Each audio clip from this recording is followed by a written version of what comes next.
Bom, a paz do Senhor, mais uma vez. Hoje é o quarto estudo sobre a eternidade que nós vamos ter. Falamos bastante sobre a morte e o pós-mortem, né? Aquilo que acontece depois da morte. Falamos um pouquinho do que acontece com os não salvos e hoje vamos estar falando um pouquinho sobre o céu. O céu é o desejo, o anseio de todo cristão. Nós estamos esperando tudo aquilo que está vinculado com isso, né?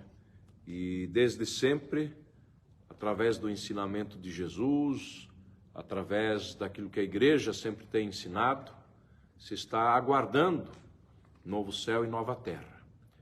E o ser humano, ele tem essa coisa dentro de si, por um lado, acha a vida muito curta e acha a vida sem sentido, se não tem um depois daqui, né? Porque a gente luta, a gente não conquista muita coisa, alguns conquistam, mas mesmo assim a vida para eles é estranha, né? Então, nós sabemos que os justos, os salvos, os justificados na verdade, né? Tornados justos através da morte de Jesus, através do sangue de Jesus, eles estão destinados à vida eterna. Já falei que existe dois tipos de morte, que é a primeira morte, a Bíblia chama de primeira morte, que é a morte física, separação entre o homem, né, e os outros homens, separação do mundo dos vivos, vou falar assim. E existe a segunda morte, que essa sim é a morte terrível, que é a separação do homem de Deus. E essa é uma separação eterna. E a Bíblia fala a esse respeito. Então, os justos ou justificados pelo sangue de Jesus Cristo, eles estão destinados à vida eterna. E, na verdade, Deus criou o ser humano para que o ser humano pudesse conhecê-lo, amá-lo, servi-lo, neste mundo e também na eternidade, no mundo que está por vir. E a Bíblia, ela se refere a essa realidade futura, né, a vida eterna, de diversas formas, ou o céu, como a gente chama, né? Quando a gente fala papai do céu, a gente imagina exatamente onde Deus está. E a Bíblia fala que nós vamos estar com Ele. Mas a Bíblia descreve de diversas formas, né? Alguém aqui poderia, assim, da cabeça, mencionar uma forma como a Bíblia se refere ao céu? Paraíso. Então, por exemplo, a Apocalipse 2:7 diz: quem tem ouvidos, ouça o que o Espírito diz às igrejas. Ao que vencer, dar-lhe de comer da árvore da vida, que está no meio do paraíso de Deus. 2 Coríntios 12:4 fala assim, falando de uma pessoa, né, que foi arrebatado ao paraíso e ouviu palavras inefáveis, de que ao homem não é lícito falar. Agora, vocês sabem o que significa a palavra paraíso? Jardim. Jardim, parque, né? A ideia a gente teria mais ou menos jardim ou parque. A palavra vem do grego para nós, né? Vem do grego para deissos, que por sua vez foi emprestado do antigo pairedaesa, que é uma palavra persa, tá? Então essa palavra nos remete ao quê? Aos nossos primeiros pais, Adão e Eva, que caminhavam com Deus no paraíso. E na verdade é exatamente para esse lugar que os espíritos, né, digamos assim, e as almas das pessoas, se dá para falar assim, aguardam a ressurreição. Esse é o lugar onde se está aguardando a ressurreição. Agora, Jesus também fala em São João 14, assim, a casa de meu pai, a casa do pai. Na casa de meu pai há muitas moradas, se não fosse assim, eu vou-lhe teria dito, pois vou preparar-vos lugar. Então isso aí transmite o quê? A ideia de um lar. o nosso lar, a nossa casa, né? O lugar onde nós devemos estar. É o lugar celestial de descanso, nossa moradia e lugar de comunhão com Deus. Outra forma como a Bíblia fala de pátria celestial. E em Hebreus, quando se fala disso, Hebreus 11, você está falando exatamente do povo de Israel, como o povo de Israel estava indo para a pátria deles, para o lugar deles, saindo do Egito, o lugar que Deus tinha preparado, assim também nós. Em Hebreus 11, 13 a 16, lemos o seguinte: todos estes morreram na fé, sem terem recebido as promessas, mas vendo-as de longe, crendo nelas e abraçando-as, confessaram que eram estrangeiros e peregrinos na terra, porque os que isso dizem claramente mostram que buscam uma pátria, e se na verdade se lembrassem daquela da onde haviam saído, teriam oportunidade de tornar. Mas agora desejam uma melhor, isto é, a celestial. Então está se falando da pátria celestial. Pelo que também Deus não se envergonha deles, de se chamar seu Deus, porque já lhes preparou uma cidade. Então essa terra prometida, né? Nós temos um lugar que Deus prometeu para nós, tá? Um lugar onde nós de verdade pertencemos. E muitas vezes o cristão, quando ele começa a olhar como o mundo está, realmente sabe que o lugar dele não é exatamente aqui, né? Então, Hebreus 11:10 fala de uma cidade, porque esperava a cidade que tem fundamentos, da qual o artífice e construtor é Deus, falando de Abraão, né? Então, sugere também uma sociedade organizada. Nova Jerusalém também é um outro nome, Apocalipse 21:2. E eu, João, vi a santa cidade, também pode ser chamada de santa cidade, a Nova Jerusalém, que de Deus descia do céu, adereçada como uma esposa ataviada para o seu marido. Então esse é o local da moradia eterna da igreja. Então quando a gente fala céu, né, vem todas essas outras coisas juntos. E na verdade, quando a gente está falando da maioria das pessoas, a não ser aqueles que são arrebatados, tem 3 fases que envolvem a nossa ida para o céu, vou dizer assim. O estado intermediário de descanso no paraíso, tá? Onde se espera pela ressurreição. O julgamento e fidelidade pelas obras, que é recompensa que nós vamos receber. 2 Coríntios 5:10 fala, porque todos devemos comparecer ante o tribunal de Cristo, para que cada um receba segundo o que tiver feito por meio do corpo, ou bem ou mal. E Apocalipse 22:12, falando desse julgamento, eis que cedo venho e o meu galardão está comigo, para dar a cada um segundo a sua obra. Então, esse julgamento que nós recebemos, os salvos, os que vão morar no céu recebem, não é um julgamento para condenação, mas é para recompensa, tá? Mais ou menos, as pessoas que conseguiram chegar no final de uma corrida, né? Então, quem é o primeiro? Esse é o primeiro, ganha lá a medalha de ouro. Quem é o segundo? Ganha a medalha de prata. Quem é o terceiro? Ganha a medalha de bronze. Tem uma recompensa pelo fato de ter chegado lá.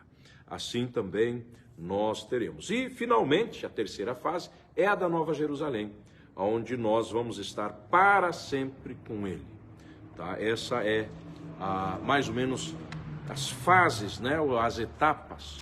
Agora, claro, quem for arrebatado, quem chegar ao céu, porque Jesus voltou e foi transformado e transladado ao céu, ele não vai passar pela fase do paraíso, né? Não vai passar pelo paraíso, vai direto para a presença do céu. E a gente tem, como eu estava falando, meio que uma necessidade. Vemos uma necessidade. Se Deus é justo, tem que ter um céu. Tem religiões que veem a justiça na reencarnação. Então você tem uma chance, mais outra chance, mais outra chance, mais outra chance, e você vai melhorando. e dependendo do tipo de religião que fala de reencarnação, fala desde o mineral, começa como um mineral, como uma matéria, e vai evoluindo pelos bilhões de anos, sei lá como, aí começa uma vida simples e vai passando de animal, tanto é que não se pode matar vaca, porque normalmente é já alguém mais evoluído, tal, né? E às vezes até um ser humano mais evoluído, e assim vai indo até chegar. Aí tem vários tipos de interpretação aí também no final. Mas ou você faz parte daí do universo, porque a existência é sofrimento para essas pessoas, né? Que assim entendem. Então você chega no momento em que você para de sofrer, para de se envolver com as coisas, e você é absorvido por Deus, por assim dizer, né? E essas pessoas muitas vezes aí perguntam, não, mas a pessoa nasceu aleijada, a pessoa nasceu com problema, qual é a justiça de Deus? Eu digo para você, a justiça de Deus a coisa é muito mais justa do que você pensa. Por quê? A pessoa não vai precisar sofrer 1000 vezes. Em Jesus você pode ter nascido como foi, pecador como foi, você é perdoado dos seus pecados, e já em vez de reencarnar 1 trilhão de vezes, já está salvo. Em Jesus não precisou nada disso, cortou todo esse ciclo, né? Então nós, tanto religiões daquele jeito, que pensam, não, vai reencarnar até que chegue um momento que a vida é boa, né? Uma alma pura, isso e aquilo, a gente também olha a vida do ser humano, não faz sentido se não tem um além, se não tem um depois, né? A gente olha para essas coisas e a gente tem meio que instintivamente essa necessidade da existência de um céu para saber ou poder crer em justiça de Deus, né? Faz parte de uma daquelas coisas. Agora, é óbvio que não é só um instinto ou uma necessidade, uma vontade que a gente tem, mas é uma promessa de Deus, né? É uma promessa de Deus. Então, junto com isso vem muitas coisas. A Bíblia menciona algumas coisas como luz e beleza, plenitude de conhecimento, nós vamos conhecer, descanso, vamos servir ao Senhor, alegria, permanência, quer dizer, uma coisa eterna, alegrias, inclusive sociais. Por que alegria social? Que é esse sentido? Você não vai ser um ermitão, você vai estar lá, vai viver em harmonia, não vai ter mais briga, não vai ter mais esse tipo de coisa, né? Então, várias coisas que a Bíblia fala a esse respeito. Por exemplo, falando de luz, de beleza, Apocalipse 21, 23 fala, e a cidade não necessita de sol, nem de lua para que nela resplandeça, porque a glória de Deus a tem alumiado, e o Cordeiro é a sua lâmpada. Em Apocalipse 22, 5, diz assim, e ali não haverá mais noite, e não necessitarão de lâmpada nem luz do sol, porque o Senhor Deus os alumia, e reinarão para sempre. Então, a gente vê aqui essa explicação de como vai ser lá. Não vai precisar mais de luz, de lâmpada. Deus, a glória de Deus vai iluminar. Agora tem um comentarista que falou que é mais ou menos tentar colocar numa linguagem de uma topeira que vive sempre dentro de buraco, aquilo que uma águia vê por cima. Por quê? Porque a gente não consegue imaginar como que vai ser estar na glória de Deus, como que é ver sem limitações a glória de Deus, né? Então, realmente, quando você fala de luz e beleza, aqui você está falando de algo assim extraordinário. Também, 1 Coríntios 13, 12, fala assim, falando de conhecimento, conhecer quem Deus é. Porque agora vemos por espelho em enigma, mas então veremos face a face. Agora conheço em parte, mas então conhecerei como também sou conhecido. Então a gente sempre busca tanto conhecimento quanto conhecer o próprio Deus, né? Ver como Deus é.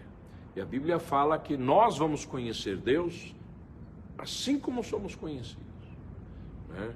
Então, o nosso entendimento das coisas vai ampliar muito. E por isso também que nós não vamos ser infelizes no céu sabendo que amados nossos não estão no céu, tá? Porque o nosso conhecimento vai ser ampliado, nossa percepção das coisas vai mudar. Apocalipse 14, versículo 13, diz assim: eu ouvi uma voz do céu que me dizia: escreve, bem-aventurados os mortos que desde agora morrem no Senhor. Sim, diz o Espírito, para que descansem dos seus trabalhos e as suas obras os sigam.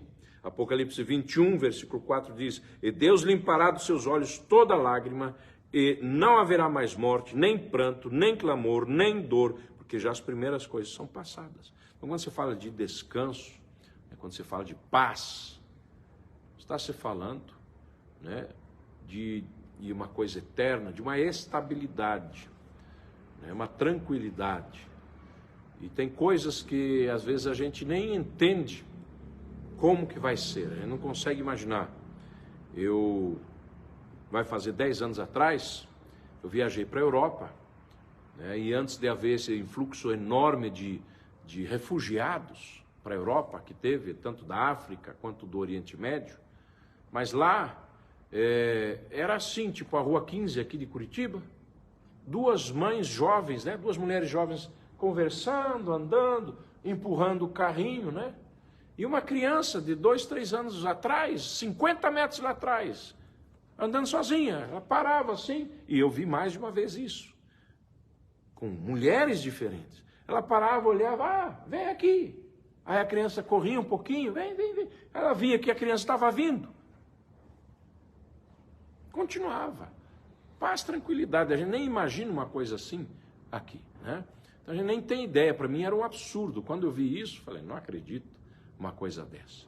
Eu sei que aconteceu em Nova York, uma pessoa, acho que da Noruega, uma senhora chegou com um carrinho de bebê, deixou seu bebezinho do lado de fora da loja e foi comprar as coisas lá. Adivinha, foi presa pela polícia, porque em Nova York não dá para fazer isso. Mas na terra dela é costumeiro, normal. Ela não fez nada de diferente. Então, tem certas coisas quando a gente fala de paz, de tranquilidade, a gente não tem nem noção do que isso significa, tá? Então, o desgosto, a dor, a disputa, a aflição, não vão ter lugar lá. Isso é uma bênção, né? Não vai ter ninguém chilicando com os nervos estressados. Hoje estou estressado que não aguento mais. Não, calma, tranquilo.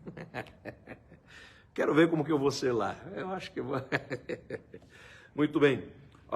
Também a Bíblia fala em Apocalipse 7,15 o seguinte, ó: por isto estão diante do trono de Deus e o servem de dia e de noite no seu templo, né? E aquele que está sentado sobre o trono os cobrirá com a sua sombra. Apocalipse 22:3 diz: e ali nunca mais haverá maldição contra alguém, e nela estará o trono de Deus e o Cordeiro, e os seus servos o servirão. Nós vamos ter atividade. Tem aqui uma pessoa que o que está estressando ele no trabalho é que não tem atividade suficiente. Está estressado, está querendo trabalho no trabalho, enquanto tem gente orando para ter. Mas a verdade é que lá no céu nós vamos servir a Deus, né?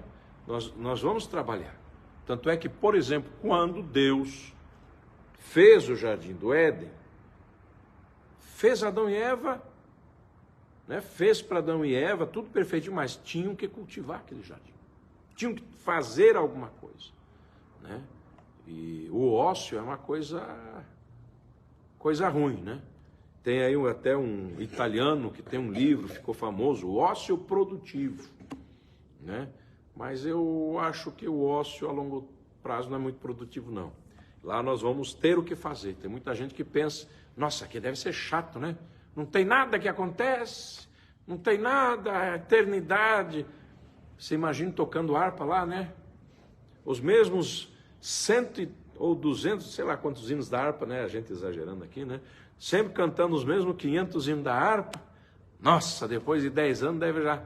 Não, nós vamos ter o que fazer. Se aqui na Terra já tem um monte de coisa para fazer, você imagine, né, quando a gente não tiver certas limitações, tem muita coisa para fazer, tá? Deus vai dar um trabalho. É que nem homem aposentado. O homem trabalha a vida inteira, chega em casa, maravilha, agora estou aposentado. A mulher na hora, ela faz isso, faz aquilo, faz não sei o quê. Então, né? Não tem aposentadoria no céu, vai ter atividade. Glória a Deus por isso. Estou brincando um pouquinho, mas vocês entendem com isso, né? Vai ter as atividades. Óbvio também a alegria, já ali esse versículo mencionei, Apocalipse 21:4, e Deus limpará de seus olhos toda a lágrima, e não haverá mais morte, nem pranto, nem clamor, nem dor, porque já as primeiras coisas são passadas. Vai ser alegria. Tem um hino corinho que fala, só vai ser alegria, e vai ser mesmo só alegria. É uma coisa que nós ainda não conseguimos imaginar, não sabe como que é, né? Outra coisa é algo permanente, é algo eterno, né? Jesus fala assim, e dou-lhes a vida eterna e nunca hão de perecer, e ninguém as arrebatará da minha mão. Felicidade, a bênção, a alegria vai ser eterna. Também não conseguimos imaginar o que é a eternidade, né? A gente não tem ideia do que é a eternidade. Muito tempo que não passa, que nunca chega lá, né? Se não for felicidade, se não for alegria, se não for vida plena, e se não tiver atividades mesmo, é ruim. Aí começa a ficar chato, né? Não é você estar numa sala de espera, que tem até aquela musiquinha, 10 horas, 1 ano, 20 anos. Aquela música neutra que você coloca, né? Você está esperando para ser atendido por um médico. Não, você vai ter as coisas para fazer lá. E Hebreus 12, versículos 22 e 23, fala, né, do nosso relacionamento. Vai ter relacionamento com as pessoas. Vai ser uma assembleia, uma reunião. Mas chegaste ao Monte Sião, a cidade do Deus vivo, a Jerusalém celestial, e aos muitos milhares de anjos, a universal assembleia e a igreja dos primogênitos que estão inscritos no céu, e a Deus, o juiz de todos, e aos espíritos dos justos aperfeiçoados. Então, vamos ter vida social lá também, tá?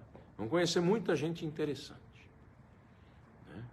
Vai ter com quem bater papo. Você não vai assim, digamos assim, puxa vida, tem nada que fazer, é sempre os mesmos 5 aqui, parece que eu vivo numa ilha. Não, vai ter bastante, né?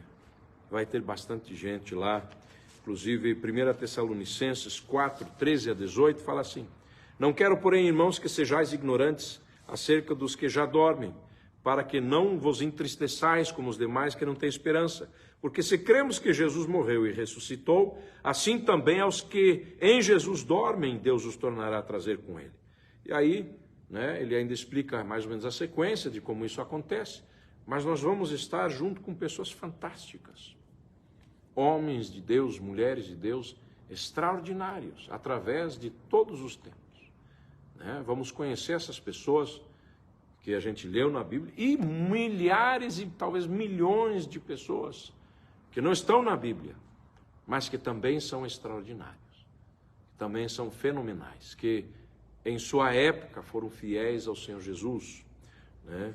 Então a gente não vai estar sozinho, vai estar muito bem acompanhado, além dos anjos também, e além do próprio Senhor, né? Que eu creio que a gente mais visa, pelo menos eu por enquanto, né?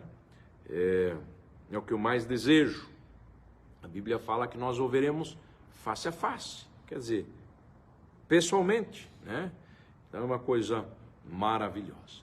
Se você está assistindo aqui, peço para você compartilhar, escreva alguma coisa para que a gente saia do esconderijo. Às vezes não estamos sendo divulgados o suficiente. Escreve alguma coisa, dá um joinha. Se você ainda não é inscrito, inscreva-se também, para que mais pessoas possam conhecer, né? Porque quando você divulga, mais pessoas vêm. Muito bem, eu gostaria muito que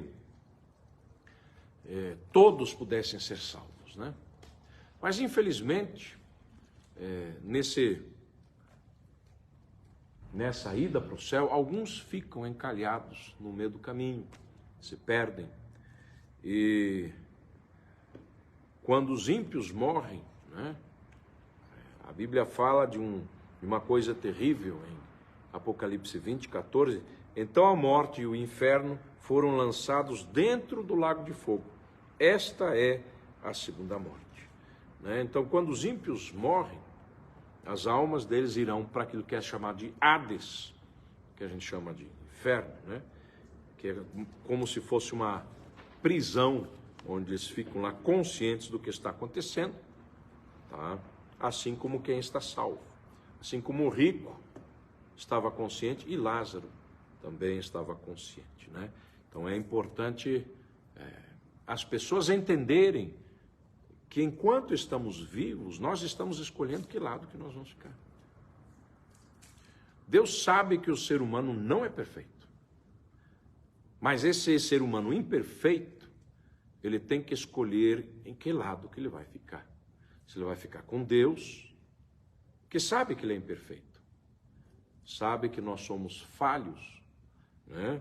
Sabe que a gente precisa de perdão, tanto é que ele morreu na cruz exatamente disso, por causa disso, por saber que nós somos falhos. Tem muitas pessoas que falam assim, já ouvi falarem para mim o seguinte: quem que me fez? Não foi Deus? Então, o que ele está cobrando de mim pelo que ele me fez? Se eu gosto de pecado, é porque ele me fez assim. Se eu gosto de adulterar, se eu gosto de roubar, se eu gosto de drogas, é ele quem fez assim. E a verdade é que nós temos essa natureza falha. Só que você não precisa permanecer assim. Ele abriu um caminho de salvação. Então, ele colocou a escolha diante de nós. E aí que está. Então, quando você está aqui, precisamos escolher. Que você possa, você que está me assistindo, você possa escolher Jesus. Escolher Jesus, né? Porque a segunda morte é uma realidade, assim como o céu é uma realidade. Muitas pessoas com facilidade creem no céu e falam dos entes queridos deles, todos eles estão nos céus, né? Mas a verdade é que, infelizmente, existe essa segunda morte, que é o destino dos ímpios, que é a eterna separação de Deus, o eterno sofrimento da ira de Deus. E as pessoas procuram fugir disso. A gente não gosta de ouvir coisa ruim, né? Tem gente que nem abre jornal, não, só tem coisa ruim aí. Tem gente que nem faz exame médico, que não quer, não, estou ruim, eu sei que estou ruim. Não quero saber que tipo de ruim. Não vai mudar nada mesmo. As pessoas fogem de notícias ruins. Você quer ofender, às vezes, as pessoas? Você não fale a verdade. Eu não estou falando de você ser mal educado. Às vezes você está ali, né? Puxa vida, fala ou não fala? A pessoa precisa saber. Ela vai ser prejudicada em não saber. Mas mesmo você com boa intenção, você fala a verdade para a pessoa, as pessoas ficam bravas com você. Ficam iradas. A gente não gosta. É a natureza do ser humano. Agora, é um fato que a gente tem que encarar. É uma verdade. Tá? É uma revelação da parte de Deus, como as coisas são.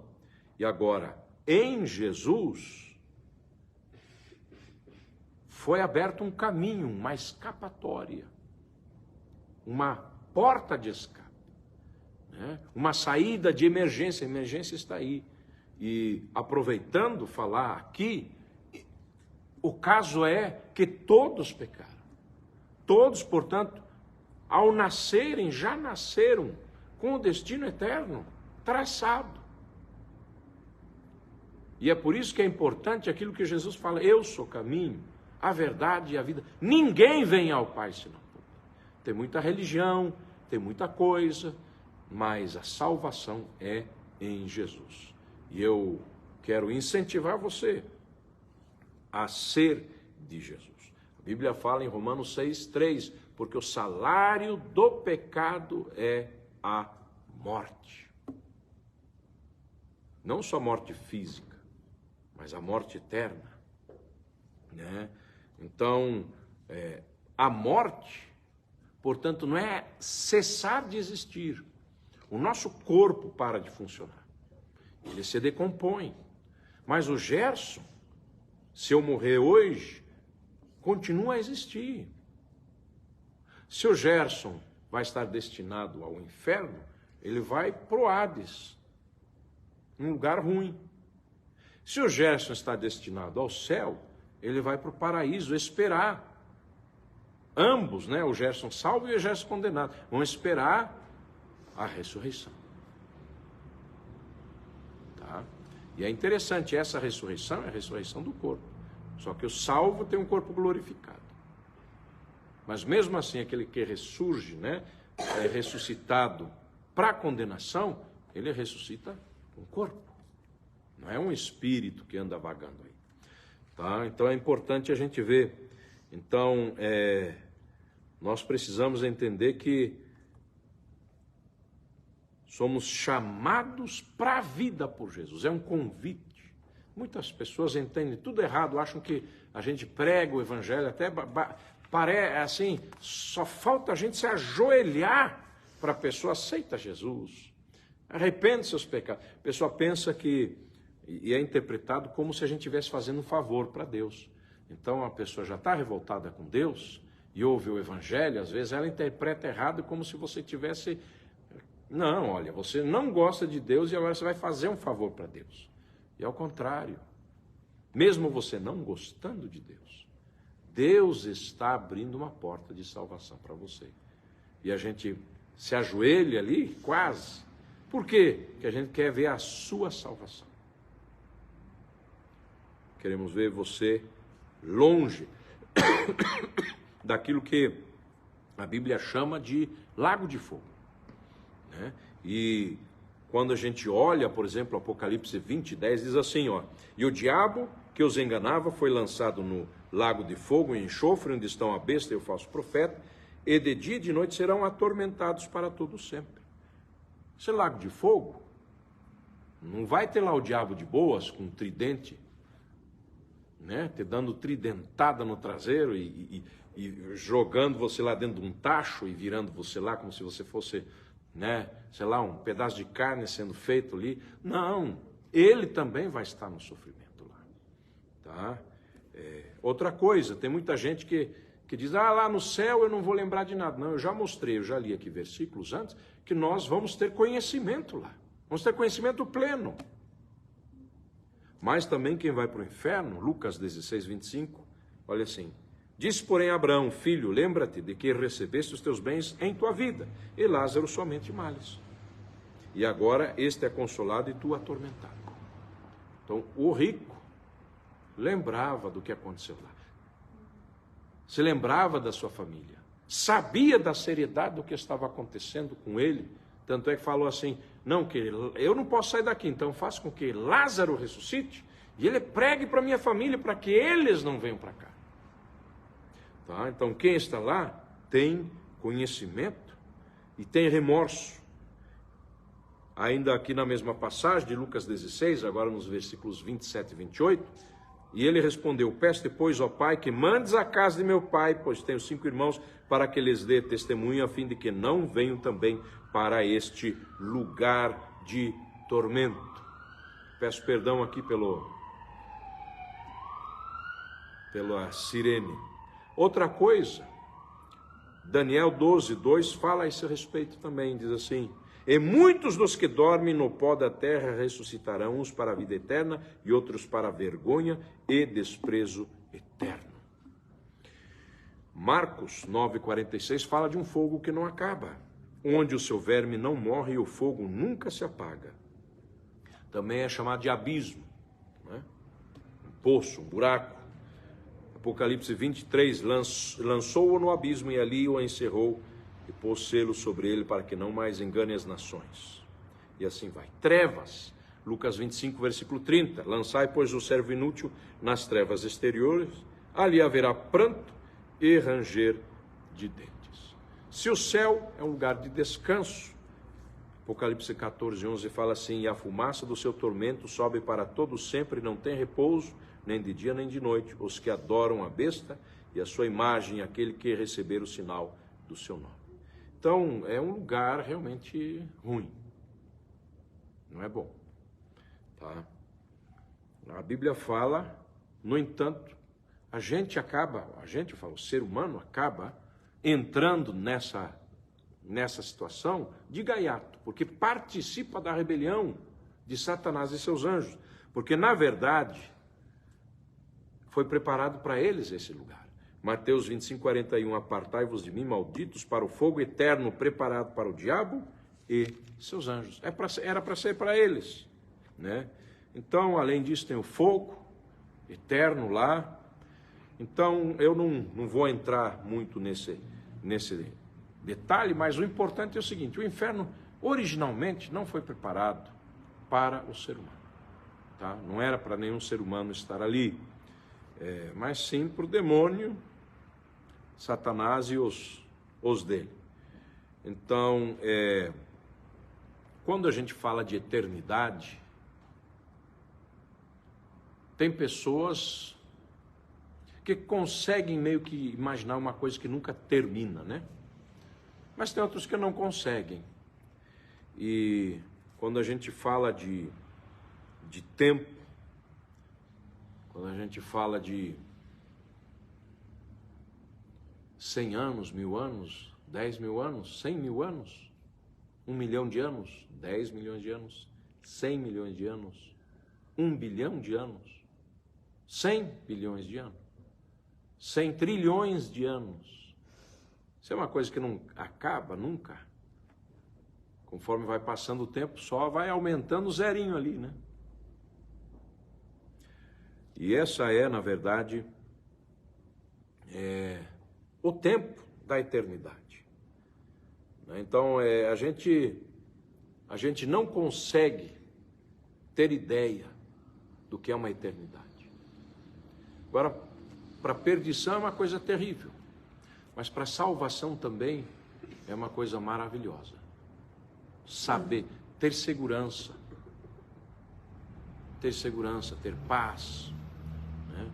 Ter um lugar onde você sabe que você pertence ali. Tem muita gente que vive no mundo e não tem um lugar que ele se sinta, não, eu sou daqui, né? Nós vamos ter isso aí. Então, a Bíblia fala de Jesus Cristo, né? Fala de Deus, em Jesus Cristo, diz assim: a esse glória na igreja por Jesus Cristo em todas as gerações, para todo o sempre. Amém. Esse todo sempre mostra o tamanho exatamente dessa eternidade. A gente vê, assim, segundo a Bíblia, não faz muito tempo que a Terra existe.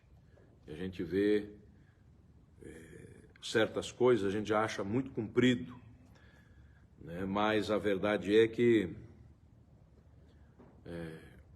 a eternidade é algo real para Deus, porque Ele é eterno. Nós tivemos um começo, mas nós podemos ter o quê? Um sem fim, né? Então, muito pouco foi dito sobre a eternidade do passado, né? E também sobre a eternidade, talvez no futuro. A Bíblia fala que vai ter um novo céu, uma nova terra, um lago de fogo, né? As pessoas e os espíritos imundos vão estar lá para sempre, o fogo não se extinguirá. E essa vida é muito breve para se comparar à eternidade. Mas a gente está aqui apenas o tempo suficiente para nos preparar para a eternidade. E a verdade é que eu não poderia falar da eternidade como uma realidade sem terminar esse estudo hoje, falando que temos que estar preparados para a eternidade. E a grande pergunta uma pergunta que foi feita muitas vezes através dos tempos: aonde você vai passar a eternidade? E essa resposta tem que estar firme no seu coração. E não é baseado na sua justiça, é baseado em Jesus. Quem é Jesus na sua vida? Quem Ele é na sua vida? Né?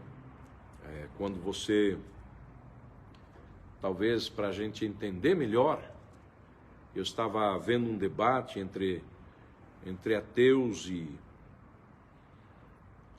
e um cristão, uma pessoa muito inteligente. Ele estava falando, olha, a maioria das religiões é uma religião em que você se esforça, você vive uma vida em conformidade com aquela religião, e se o que você fez, o que você viveu,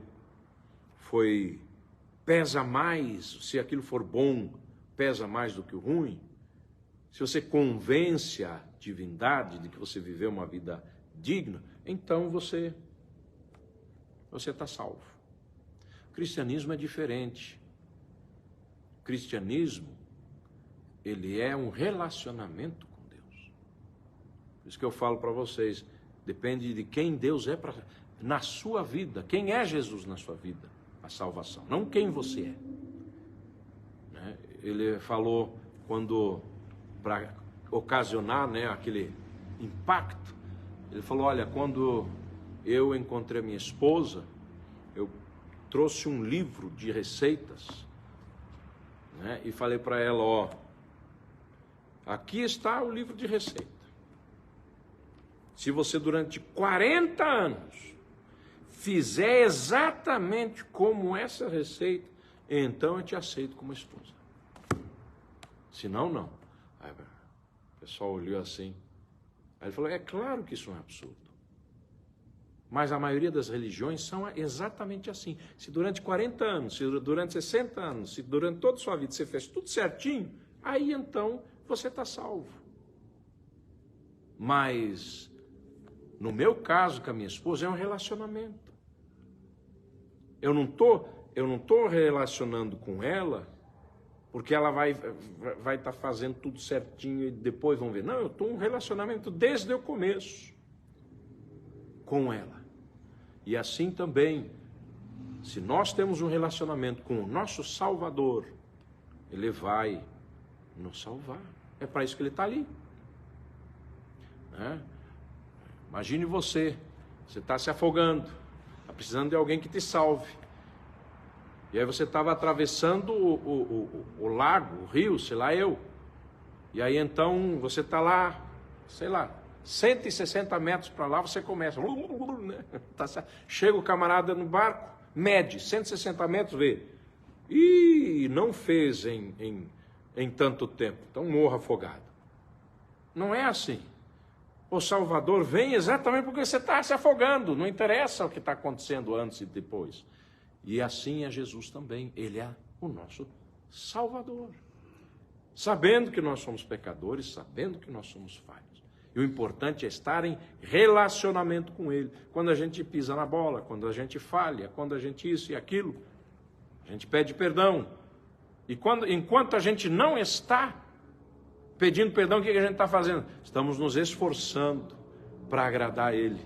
Viver uma vida justa, uma vida santa, uma vida agradável a Deus. E a gente não faz isso porque Ele um dia vai nos salvar. A gente faz isso porque estamos num relacionamento. A Bíblia fala que nós o amamos porque Ele nos amou primeiro. Então precisamos escolher, precisamos saber aonde nós vamos passar a eternidade. E quero encerrar dizendo o seguinte: na Bíblia existe um plano de salvação. Em Atos 2,38, o apóstolo Paulo menciona esse plano de salvação. Arrependei-vos, cada um de vós seja batizado em nome de Jesus Cristo para a perdão dos pecados, e recebereis o dom do Espírito Santo. E aí, a partir de então, viva uma vida de santidade. Você está num relacionamento onde você vai estar procurando agradar a Deus. Você está vivendo em função dele, a partir de então. Então, seria mais ou menos isso. Deus te abençoe. O nosso irmão João de Souza Neto, Deus abençoe o irmão, e também os demais que estão nos assistindo. Estarei encerrando agora. Fiquem na paz do Senhor Jesus.